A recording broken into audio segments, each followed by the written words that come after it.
Alright, welcome back to SouFLoTV again, everybody. It is your host with the most. If you've never been here before, just go ahead and hit that subscribe button. Hit the bell next to the subscribe button so you're notified every time a new video goes up on SouFLoTV. We usually follow these stories all the way through to the end, whether somebody was found guilty, whether when all the details have come out, when the case has gone to court and it's tried and someone is convicted or set free, we follow all the way through. If you want the complete story all the way through, hit that bell next to the subscribe button so you're notified when the updates are uploaded. What happened to Peter Spencer? His family claims that the Jamaican immigrant was lynched after he is shot dead on a hunting trip. Now, the thing about the hunting trip, here's the details. Peter Spencer, he is a 29-year-old Jamaican immigrant. He was shot dead earlier this month after allegedly going on a hunting trip with 5 Caucasian individuals. His body was found by police on December 12th of 2021 in a cabin near Carls Road. The victim reportedly suffered 9 gunshot wounds to his chest, his head, and the rest of his body. Authorities also discovered multiple firearms at the scene. A 25-year-old man was taken into custody in relation to the incident, but no charges have been filed so far. That following report was made by WVNEWS TV out of Pittsburgh, Pennsylvania. Crazy about the story, other men who accompanied Peter on the trip reported that they acted in self-defense. Meanwhile, the victim's family is claiming that the incident was an example of modern-day lynching. Was Peter Spencer lowered into this location under the pretense of going hunting and then lynched and murdered? On December 11th of 2021, Peter Spencer reportedly planned to go on a hunting trip with a Caucasian man whom he had met from his previous workplace. The man contacted Peter through Snapchat and also invited other friends, 4 men and 1 woman, to join the trip, all Caucasian except for Peter. Peter's pregnant fiancée, Carmela King, dropped him off to a cabin in Venango County, Pennsylvania in the afternoon. Follow the story. His pregnant fiancée dropped him off at this location in the afternoon. My SouFLoTV audience, it's time to do another commercial again. This one is for my New York City people. And I'm talking about all 5 boroughs. Brooklyn, Bronx, Queens, Manhattan, Long and Staten Island. I'm talking to you. Are you tired of your floors, your wooden floors looking all torn up, looking all dull and faded? Do you want that glamorous shine? Well, you need to call Mr. G. Now, Mr. G is located in Queens, New York. So if you're in Queens, New York, you're closer to him. But Mr. G also said that no job is too near or too far. No job is too big or too small. Okay, so he can handle the distance. He will travel to you. Garfield Scarlett is the CEO of this company, and his cell phone number and his office number are listed right here. This brother has over 15 years in experience in installation, in sanding, in staining, in ratcheting, in finishing. He does it all when it comes to your floors. And get this, he has a free estimates available.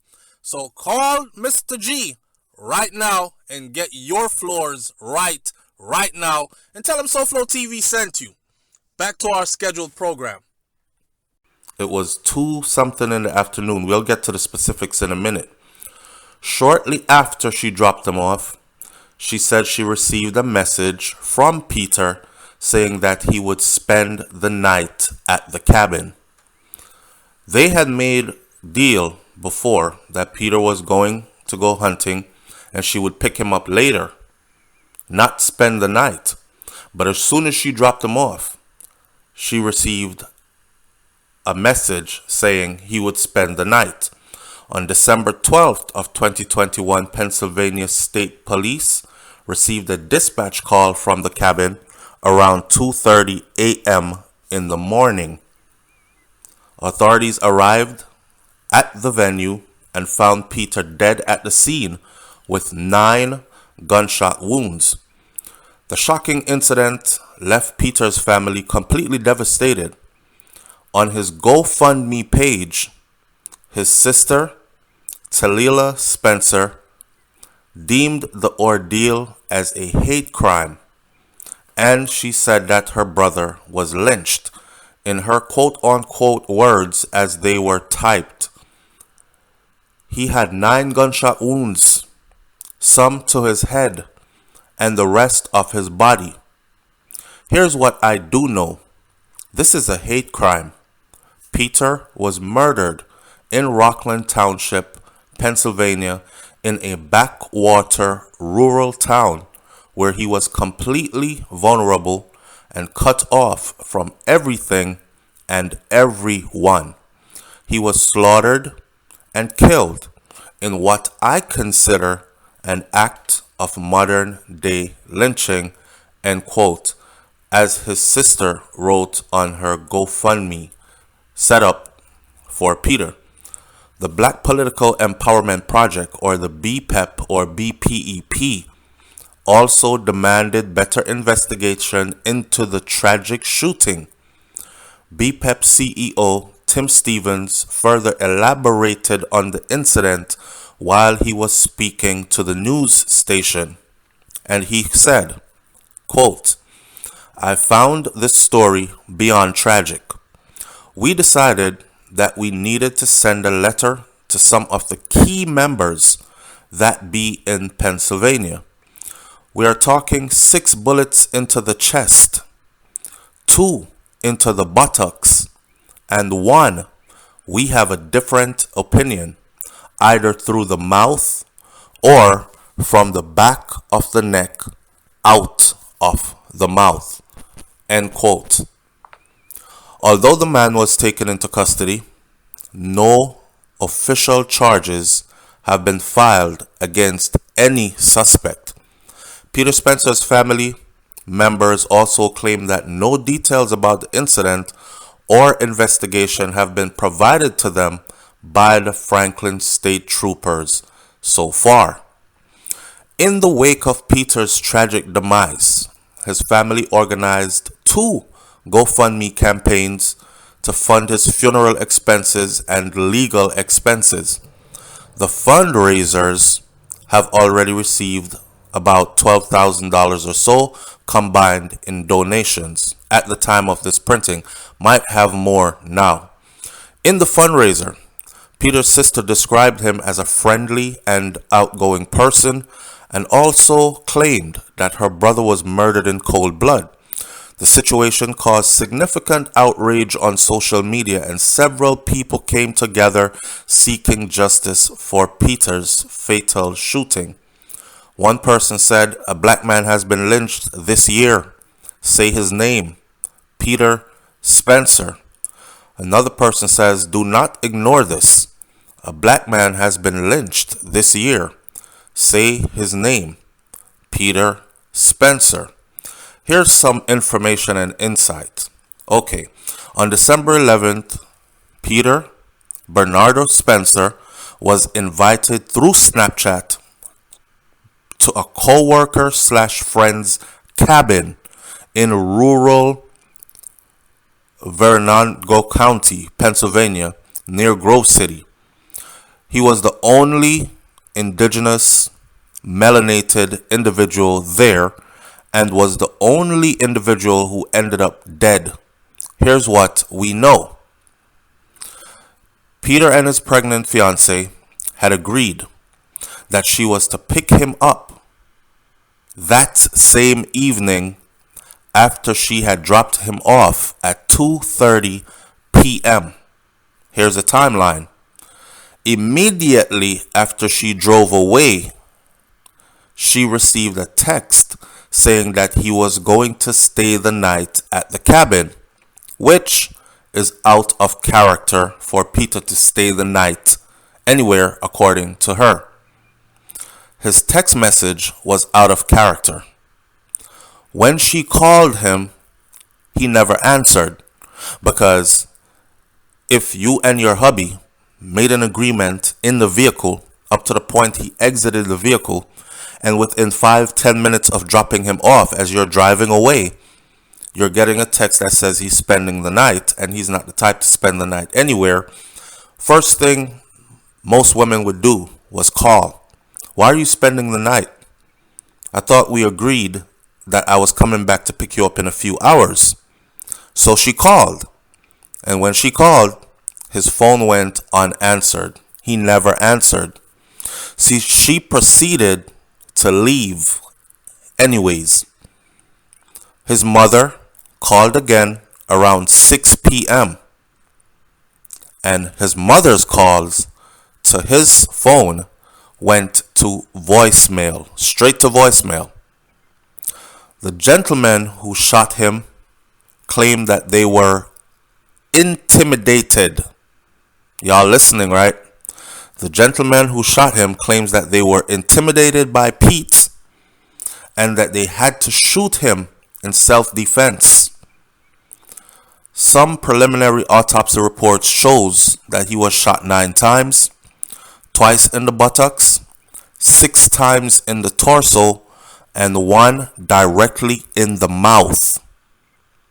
The butt shot suggested that he was probably running away, especially because his body was found in the driveway, a sizable distance away from the cabin. The torso shots were so close you could see the burn marks from the barrel, also suggesting that his body would have needed to have been turned over. The last shot was close range, directly into the mouth, came out the back of his head.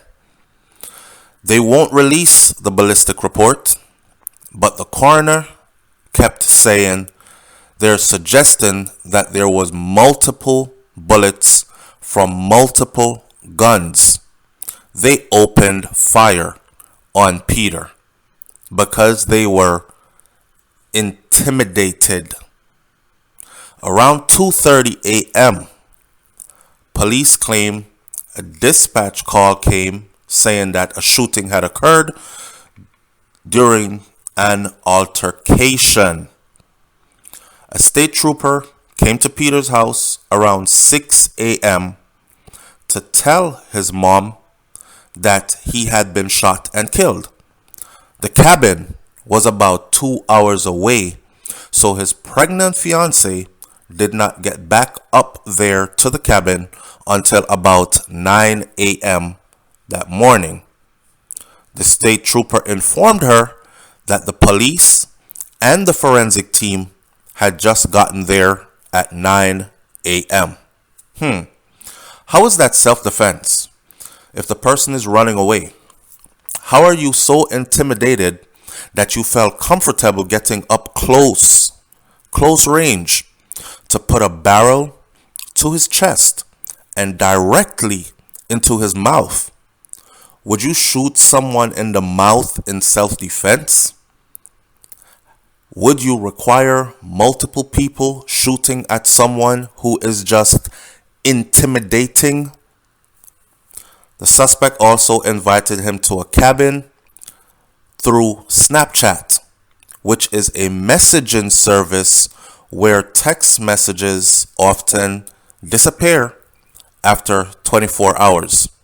We also believe that they may have taken his phone the second that he got there and forced him to text his fiancée that he wasn't coming home, he was going to spend the night. He never answered the phone again after 2:30 p.m. daytime. Remember, his mom's calling, his girlfriend who had just dropped him off, they're calling to verify.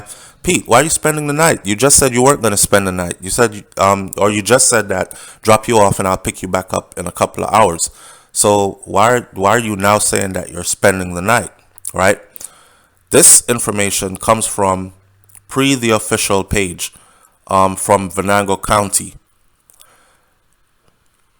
This story reeks of exactly what it is. This isn't hard to see what it is. We don't know what is behind all this. Pete might have been seeming very good looking and sexy from one of their Caucasian females, maybe their close girlfriend or something, and they felt intimidated in that way. If this is a group that Pete used to hang out with or had gone hunting with before, the details of this I don't know.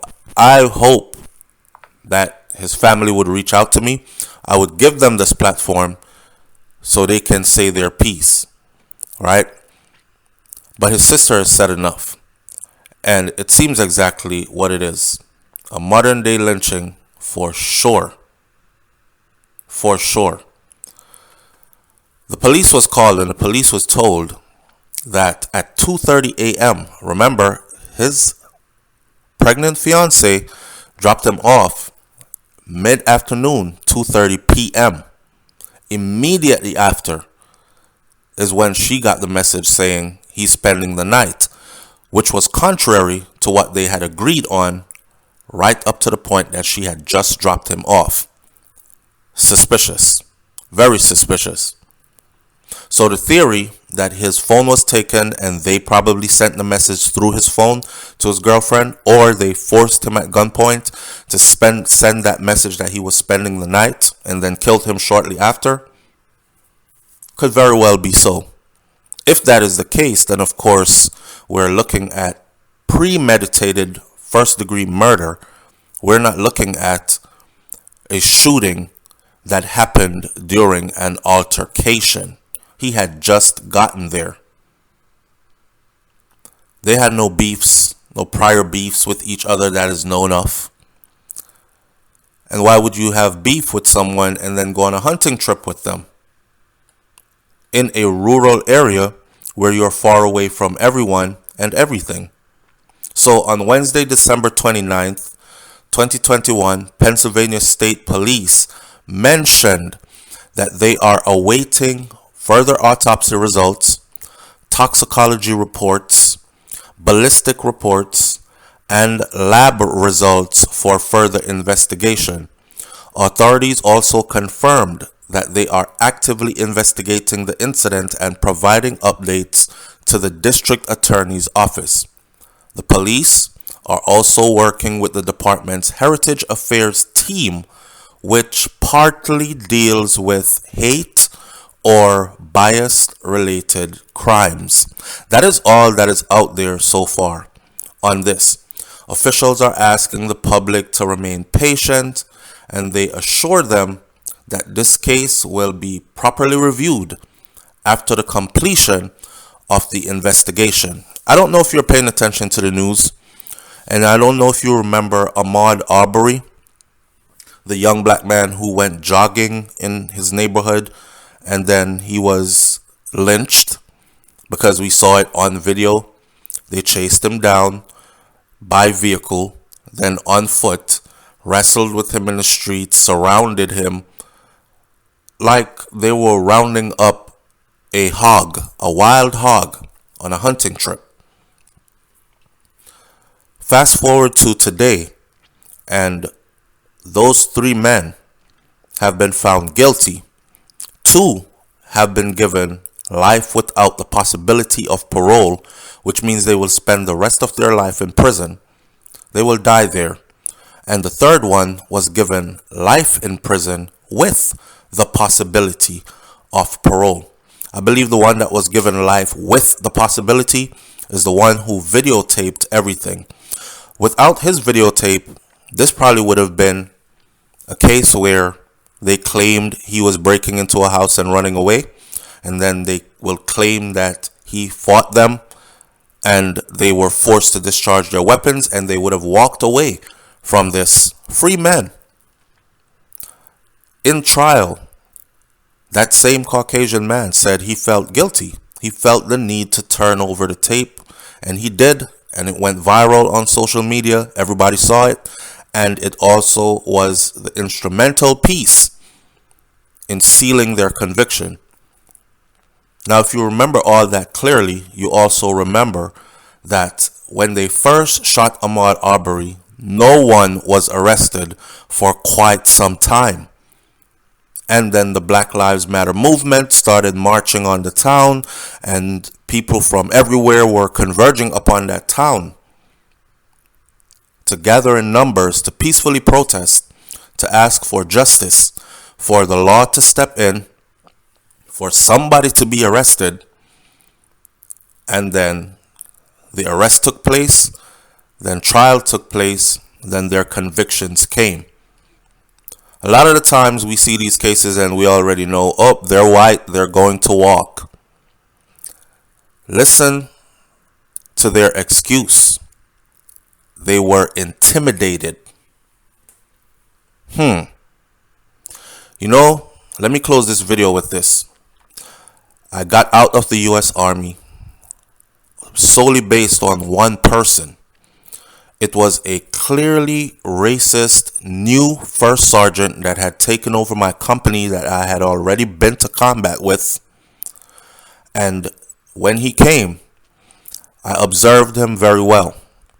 I observed how he treated the black soldiers versus how he treated the white soldiers. He also formed a group, and he called the group the Good Old Boys.